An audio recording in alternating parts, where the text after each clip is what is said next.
Ẹ kú dédé àsìkò yín gbogbo ibi tí ẹ ti ń gbọ́ mi lé lóko tàbí lẹ́yìn odi. Ẹ jẹ́ kí a gbàdúrà. Bàbá ayérayé, aṣẹ́yìn lọ́ba fún àánú ńlá ńlá tí a rí gbà ó.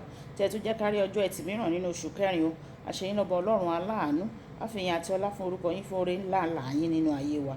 A sì gbàdúrà wípé ní gbogbo orúgun mẹ́rẹ̀ẹ̀rin àgbáyé pátápátá, ẹ fi ẹ̀rín ayọ̀ sí wa lẹ́nu ní orúkọ Jésù. Àti olóore tí yóò fi ẹ̀rín sí wa lẹ́nu, ẹran wọn sí wa ní orúkọ Jésù. Ọ̀rọ̀ náà tí a gbọ́ lónìí kó ṣe ayé àti ọkàn wa ní rere, kó má ṣe lòdì sí wa ní ọjọ́ ìdájọ́, nítorí tí a gbàdúrà ní orúkọ Jésù Kristi Olúwa wa. Àmín àmín ní orúkọ Jésù. Ìwé ọ̀run ṣíṣí tí a tẹ owó olùṣọ́-àgùntàn Enoch Adéjàre Adébóyè kọ. Èní ọjọ́ ẹtì, ọjọ́ kọkàndínlógún oṣù kẹrin. Àkòrí tí a ó gbé yẹ̀wò sọ wípé òwúrọ̀ rẹ, òwúrọ̀ rẹ.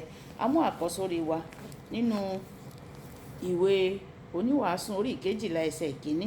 Ìwé oníwàásù orí ìkejìlá ẹsẹ̀ ìkíní tí ó kà báyìí pé ránṣẹ́ ẹlẹ́dàá rẹ nísinsìnyí ní ọjọ́ èwe rẹ, nígbà tí ọjọ́ ibi kò tíì dé àti tí ọdún kò tíì súnmọ́ etílé, nígbà tí ìwọ yóò wí pé èmi kò ní inú dídùn nínú wọn. Nígbà tí a mú bíbélì kíkà wa nínú ìwé Jeremáyà, ìwé ẹkún Jeremáyà orí ìkẹta ẹsẹ̀ ìkẹtàdínlógún.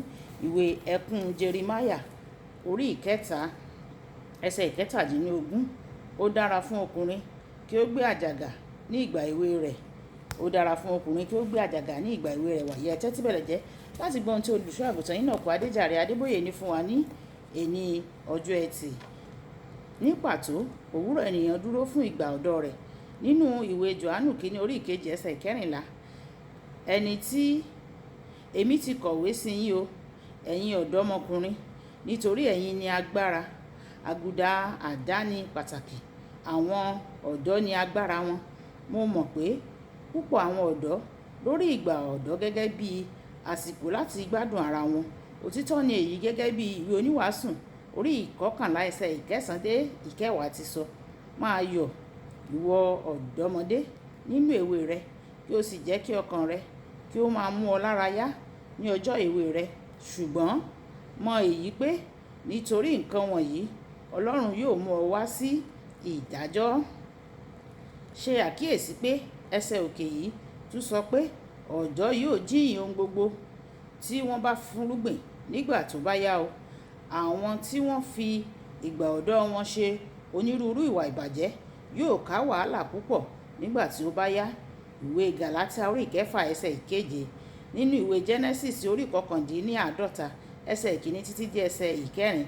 Nígbà tí Ísírẹ́lì ti fẹ́ kú, ó pe àwọn ọmọ rẹ̀ papọ̀, ó sì bẹ̀rẹ̀ sí ní sọ àsọtẹ́lẹ̀ nípa ọjọ́ ọ̀la wọn. Ó sọ ní ti Rúbẹ́nì alágbára, títayọ agbára, ìwọ kì yóò tayọ. Kí ni ìdí tí ó fi sọ èyí? Nínú ìwé Genesis orí ìkarùndínlógójì ẹsẹ̀ ìkejìléníogún. Rúbẹ́nì ṣe ohun tí kò yẹ kí ó ṣe, bàbá rẹ̀ sì gbọ́. Nísinsìnyí, nígbà tí bàbá rẹ̀ fẹ́ kú, ó sọ fún un pé kò ní tayọ. Bí ó tilẹ̀ jẹ́ pé òun ni àkọ́bí o. Nígbà tí a kà á nínú ìwé ìfihàn orí ìkeje ẹsẹ̀ ìkíní dé ìkarùn-ún, yóò yà ọ́ lẹ́nu pé nígbà tí wọ́n dárúkọ àwọn ọmọ Ísírẹ́lì tí a fi èdìdì sàmì sí, Rúbẹ́nì kì í ṣe àkọ́bí mọ́ o.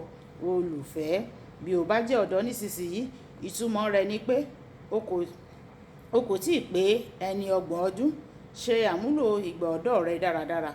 Máa ṣọ́ra nípa irú àwọn nǹkan tí ò ń fúnrúgbìn nísinsìnyí, nítorí ìwọ yóò ká èso rẹ̀ bó bá yá o. Ìkórè sì máa ń ju irúgbìn lọ. Èmi ti kọ̀wé sí yín, ẹ̀yin ọ̀dọ́mọkùnrin, nítorí tí ẹ̀yin ni agbára, tí ọ̀rọ̀ Ọlọ́run sì dúró nínú yín o. Tí ọ̀rọ̀ Ọlọ́run sì dúró nínú yín, tí ẹ sì ń ṣẹ́gun ènìyàn búburú ni.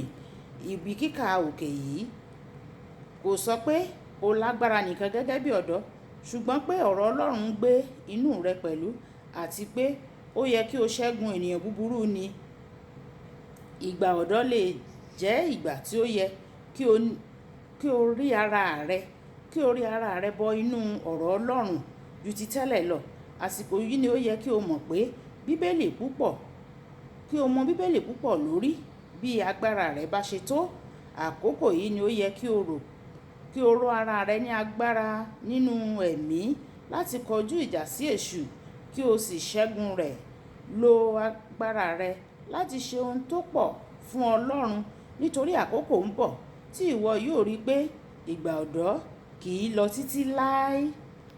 Kókó ọ̀rọ̀: fi ìgbà ọ̀dọ́ rẹ jì láti mọ Ọlọ́run àti láti sin Ọlọ́run láì ní gbèdéke. Kò sí Ọlọ́run láì ní gbèdéke.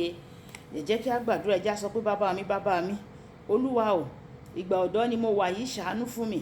Fún mi ní oore ọ̀fẹ́ láti mọ̀ ọ́, láti sìn ọ́, láti fẹ́ ọ, láti wá ọ àti láti tẹ̀lé ọ. Olúwa, ewu ìgbà ìkẹyìn má jẹ́ kó gbé mi kúrò ní ọ̀dọ̀ rẹ. Má jẹ́ kí n yọ̀ lọ. Má jẹ́ n yọ̀ kúrò ní ọ̀dọ̀ rẹ. Má jẹ́ kí n yọ̀ lọ sí ọ̀dọ̀ Sátánì. Fún mi ní oore ọ̀fẹ́, okun àti agbára tí mo ní gẹ́gẹ́ bí ọ̀dọ́. Olúwa, jẹ́ kí n lè lò láti mọ̀ ọ́, láti sìn ọ́, láti fẹ́ ọ, láti wá ọ àti láti ṣe ìfẹ́ rẹ. Ọlọ́run yóò yọ̀ǹda okun àti agbára láti fẹ́ fún wa ní orúkọ Jésù. Ṣé Yorùbá bọ̀ wọ́n ní ìgbà ò lọ bí òréré. Gẹ́gẹ́ bí ọ̀dọ́ tí ó jẹ́ wípé ọ̀dọ́ wa jẹ́ okun àti agbára wa, ẹ jẹ́ ká lo àkókò yìí láti fi sin Ọlọ́run, nítorí a kò ní jẹ́ ọ̀dọ́ títí láéláé. Olúwabùkọ́lá Ayako ní orúkọ mi. Nígbà tí a máa pàdé ní ọ̀la, ìpàdé wa bí oyin ó dàbọ̀.